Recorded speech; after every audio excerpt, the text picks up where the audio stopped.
Friendly Radio continue son petit tour à Millésime Bio et là nous nous arrêtons devant la maison de champagne Françoise Baudel, auquel je suis avec Vincent Desobo, donc qui est le fils de la vigneronne et auquel il va nous parler de son domaine qui est en bio bien sûr, donc un domaine qui reste petit et qui est le plus occidental de la vallée de la Marne et de la Champagne. Tout à fait, oui, un village qui est à Croûte-sur-Marne qui signifie en fait Crotès. Crotès c'est une déviation de grotte en latin et donc on est effectivement dans un village troglodyte avec plein de petites sphères assez intéressantes, disposant de 3 terroirs différents. C'est lié en fait au bassin parisien. Le bassin parisien, quand il s'est affaissé, il y a eu transgression et régression de la mer, important justement des limons, des marnes et des argiles, et qui se sont mis sur le calcaire.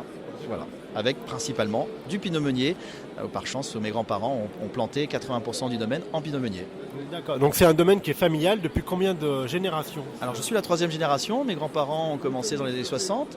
Françoise, ma maman, la 2e génération, a commencé en 76 et j'ai commencé en 2003 à ses côtés.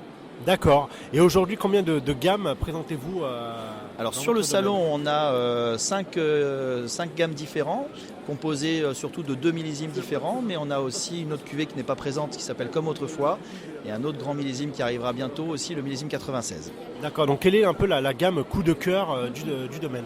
Alors ça, c'est très compliqué à pouvoir dire, c'est un peu comme si il fallait dire quel gamin vous préférez. Ouais, je dirais qu'ils ont chacun leur moment, ils ont chacun leurs endroits, ils ont chacun leurs plats, ils ont chacun leur environnement.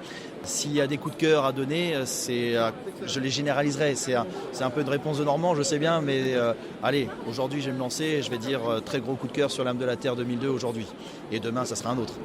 Donc le pinot meunier, c'est l'un des 3 cépages rois, on va dire, de la Champagne, mais c'est vrai que le pinot meunier reste assez rare dans l'assemblage, mais c'est vrai que chez vous, il est quand même majoritaire. Donc il y a, je pense, un coup de cœur et une histoire avec ce cépage. Oui, tout à fait, parce que le pinot meunier est vraiment le cépage qui correspond à nos types de sols. On a la chance d'avoir des surfaces internes d'argile avec du fer et des éléments minéraux qui sont très intéressants pour le pinot meunier. On aurait pu très bien planter beaucoup plus de chardonnay et de pinot noir. D'ailleurs, nos chardonnays, quand on les goûte, on a la sensation qu'ils pinotent parce qu'on a vraiment ce sol à rouge. Donc on peut planter des blancs sur une terre à rouge, mais on ne peut pas planter des blancs sur une terre. On ne peut pas planter des rouges sur une terre à blanc, parce que tout de suite vous allez avoir une chlorose qui va s'installer. Donc la qualité ionique va aussi donner justement cette structure dans les vins et la capacité à certains cépages et certains porte-greffes de s'associer. Et le pinot meunier est vraiment le cépage adéquat à ces types de sols.